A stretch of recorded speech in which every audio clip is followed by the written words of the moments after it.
ചില സ്റ്റോക്ക് ന്യൂസുകളിൽ കൂടി വരേണ്ടതിൽ ആദ്യത്തെ നമുക്ക് IT സ്റ്റോക്സിലേക്കാണ് വരുന്നത്. IT യെ സംബന്ധിച്ചിട്ട് വളരെ പോസിറ്റീവായിട്ടുള്ള അപ്ഡേഷനാണ് ചില ഇൻ്റർനാഷണൽ ബ്രോക്കറേജുകളുടെയും സ്ഥാപനങ്ങളുടെയും ഭാഗത്തു നിന്നുണ്ടായിരിക്കുന്നത്. അതായത് 2025 മറ്റ് മാർക്കറ്റുകളെ അപേക്ഷിച്ച് ഇന്ത്യൻ മാർക്കറ്റ് എന്ന് പറയുന്നത് പൊതുവെ ഒരു അണ്ടർ പെർഫോമിംഗ് ആയിരുന്നു.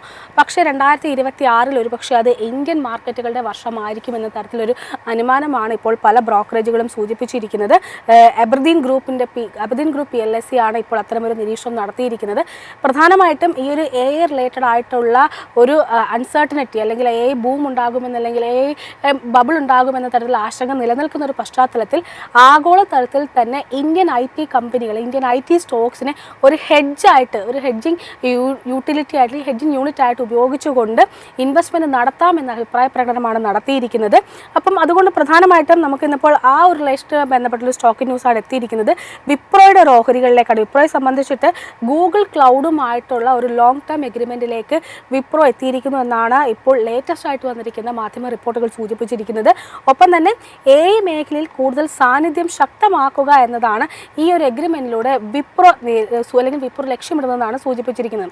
IT സ്റ്റോക്സിലേക്ക് അല്ലെങ്കിൽ IT ഇൻഡെക്സിലേക്ക് വരുമ്പോൾ പൊതുവേ ഒരു അല്ലെങ്കിൽ ഒരു ഡാർക്ക് ഹോർസ് സെക്ടറായിട്ടാണ് വിലയിരുത്തിയിരിക്കുന്നത്. സോ IT സെക്ടറിലും ഒപ്പം തന്നെ വിപ്രോ ഓഹരികളിലുമുള്ള അനലിസ്റ്റിൻ്റെ ഒരു ടേക്ക് എന്താണ് സഫാൻ?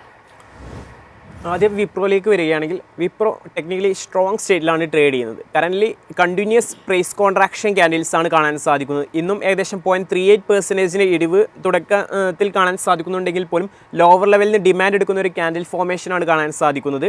257 എന്നത് ഒരു സ്ട്രോങ് സപ്പോർട്ട് സോണായി വിപ്രോയിൽ കറൻ്റ്ലി ആക്ട് ചെയ്യുന്നുണ്ട്. 261 എന്ന മേഖല മറികടന്നാൽ മേ ബി ഒരു മൊമെൻറ്റം ക്യാൻഡിഡേറ്റായി വിപ്രോയെ കൺസിഡർ ചെയ്യാമെന്നാണ് അനലിസ്റ്റുകൾ പങ്കുവെക്കുന്നത്. കാരണം 9th ഡിസംബറിൽ ഒരു മദർ ക്യാൻഡിൽ ഫോർമേഷനാണ് വിപ്രോയിൽ ഫോം ചെയ്തിട്ടുള്ളത്. അതിൻ്റെ ലോ ഒരു സ്ട്രോങ് സപ്പോർട്ട് സോണായും ഹൈ ലെവൽ ഒരു സ്ട്രോങ് റെസിസ്റ്റൻസ് സോണായി ആക്ട് ചെയ്യും. Continuous price contraction candle form ചെയ്യുന്നത് കൊണ്ട് തന്നെ 261 എന്ന ഹഡിൽ മറികടന്നാൽ ഒരു മൊമെൻറ്റം ക്യാൻഡിഡേറ്റായി ഈ ഒരു സ്റ്റോക്കിനെ കൺസിഡർ ചെയ്യാമെന്നാണ് അനലിസ്റ്റുകൾ പങ്കുവെക്കുന്നത്. കൂടാതെ ഈ ഒരു മേഖല, അതായത് IT മേഖലയെ അനലൈസ് ചെയ്യുമ്പോൾ IT മേഖലയും ഒരു ടെക്നിക്കലി സ്ട്രോങ് സ്റ്റേറ്റിൽ അല്ലെങ്കിൽ ഒരു പുൾ ബാക്ക് റാലി സ്റ്റേറ്റിലാണ് ട്രേഡ് ചെയ്യുന്നത് പറയാൻ സാധിക്കും. ഈ ഒരു മേഖലയെ സംബന്ധിച്ചിടത്തോളം 10th നവംബറിലാണ് ഒരു ട്രെൻഡ് റിവേഴ്സൽ പാറ്റേൺ IT-ൽ ഫോം ചെയ്തത്. അതിനെ തുടർന്ന് കണ്ടിന്യൂസ് ഹൈ പാറ്റേൺ ആയിരുന്നു കാണാൻ സാധിച്ചിട്ടുണ്ടായിരുന്നത്. കൂടാതെ 36,817 എന്ന സോൺ നിയർ ടേം സപ്പോർട്ട് സോണായി ആക്ട് ചെയ്ത് വീണ്ടും ഒരു അപ്സൈഡ് റാലിയാണ് IT ഇൻഡെക്സിൽ റീസെൻ്റ്ലി കാണാൻ സാധിച്ചിട്ടുണ്ടായിരുന്നത്.